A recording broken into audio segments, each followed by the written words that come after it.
Hi అండి, అందరికీ నమస్తే. ఈరోజు మన ఛానల్లో simple and tasty fish fry ఎలా తయారు చేసుకోవాలో చేసి చూపిస్తాను. పైన క్రిస్పీగా, లోపల జ్యూసీగా, డిఫరెంట్ ఫ్లేవర్తో తినే కొద్దీ తినాలనిపించే ఈ చేపల వేపుడు తయారు చేసుకోవడానికి 10 వరకు క్లీన్ చేసి పెట్టుకున్న చేప ముక్కలు తీసుకున్నాను. వీటికి సరిపడగానే మసాలా ప్రిపేర్ చేస్తున్నాను. చేప ముక్కలు ఎక్కువ తక్కువ తీసుకుంటే దానికి తగ్గట్టు మసాలాను తయారు చేసుకోండి. ఇప్పుడు మనం తయారు చేసే ఈ మసాలాతోనే చేపల వేపుడికి మంచి టేస్ట్ వస్తుంది. ఆ మసాలా ఎలా తయారు చేసుకోవాలో, ఆ ప్రాసెస్ ఏంటో చూసేద్దామా మరి. ఒక మిక్సీ జార్ తీసుకుని ఇందులో 2 స్పూన్లు కారం వేసుకోవాలి.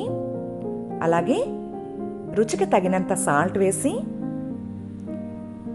1/2 స్పూన్ పసుపు వేసుకోవాలి. ఇప్పుడు 2 స్పూన్ల వరకు సోంపు వేయాలి.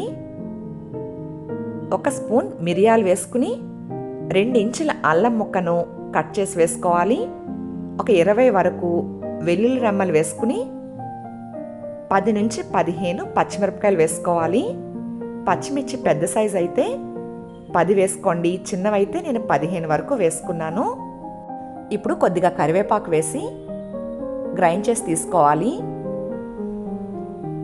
ఇలా గ్రైండ్ చేసిన తర్వాత స్పూన్తో అటు ఇటు బాగా కదుపుకుని తగినంత వాటర్ వేసుకుని మెత్తగా పేస్ట్ తయారు చేసుకోవాలి.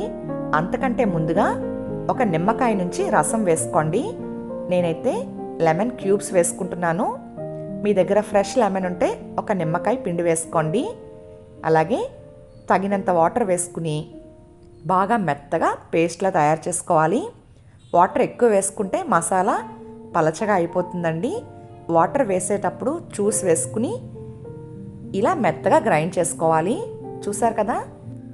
ఇప్పుడు ఈ మసాలా మొత్తం క్లీన్ చేసి పెట్టుకున్న చేప ముక్కలకి బాగా అప్లై చేసుకోవాలి. ఫ్రెండ్స్, మన ఛానల్లో చేపలతో చాలా రకాల రెసిపీస్ ఉన్నాయండి. వాటన్నింటి లింక్ కింద డిస్క్రిప్షన్లో ఇస్తాను. ఇంట్రెస్ట్ ఉంటే ఒకసారి డిస్క్రిప్షన్ చెక్ చేయండి. అలాగే పైన ఐకార్డ్స్లో కూడా ఇస్తాను, వీలైతే ఒకసారి చెక్ చేయండి. చూసారు కదా, ఇలా మసాలా మొత్తం చేపకి అటు ఇటు బాగా అప్లై చేసుకోవాలి. ఇలా చేయడం వల్ల చేప ముక్క లోపల వరకు మసాలా అంతా పట్టి జ్యూసీగా చాలా బాగుంటుంది.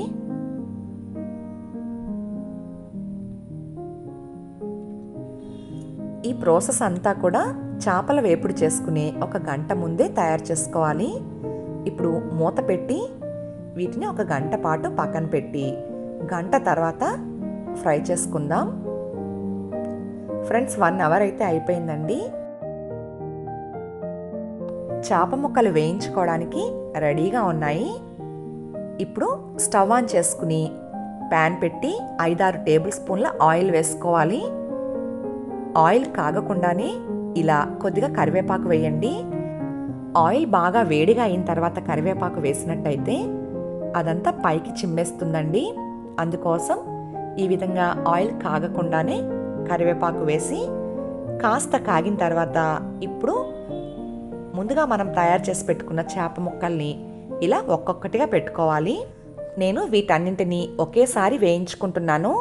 మీరు తీసుకునే ప్యాన్ సైజుని బట్టి 1 లేదా 2 సార్లుగా వేయించుకోండి. ఇప్పుడు మిగిలిన మసాలాను వేస్ట్గా పడేయకుండా చేప ముక్కల పైన ఈ విధంగా పెట్టుకోవాలి. మంటను లో ఫ్లేమ్లో ఉంచి 5 నిమిషాల పాటు బాగా వేగనివ్వాలి. ఇవి కాస్త వేగిన తర్వాత అప్పుడు రెండో వైపుకి టర్న్ చేసుకోండి. వేగకుండా రెండో వైపుకి తిప్పినట్టయితే చేప విడిపోయే అవకాశం ఉంటుంది. కాస్త వేగిన తర్వాత మాత్రమే ఇలా రెండో వైపుకి టర్న్ చేసుకుని 2 వైపులా క్రిస్పీగా అయ్యేంత వరకు వేయించుకోవాలి. ఈ ప్రాసెస్ అంతా లో టు మీడియం ఫ్లేమ్లో పెట్టే చేసుకోవాలి. హై ఫ్లేమ్లో పెడితే పైన మాడిపోతుంది, లోపల ఉడకదండి. అందుకోసం మంటను లో టు మీడియం ఫ్లేమ్లోనే పెట్టి 2 వైపులా గోల్డెన్ కలర్ వచ్చేంత వరకు బాగా వేగనివ్వాలి. ఫ్రెండ్స్, చూసారు కదా, ఇవైతే వేగిపోయాయి. ఇలా బాగా వేగిన తర్వాత సర్వింగ్ ప్లేట్లోకి తీసుకుని వేడివేడిగా సర్వ్ చేసుకోవడమే. నేను చెప్పిన ఈ ప్రాసెస్లో చేపల వేపుడు కనుక మీరు చేసినట్టయితే డిఫరెంట్ ఫ్లేవర్తో పైన క్రిస్పీగా లోపల జ్యూసీగా చాలా బాగుంటుంది. మీకు వీలైతే తప్పకుండా ట్రై చేసి మీ విలువైన కామెంట్ని తెలియచేయడం మర్చిపోవద్దు. ఐ హోప్ ఈ వీడియో మీ అందరికీ నచ్చింది అనుకుంటున్నాను. Thanks for watching.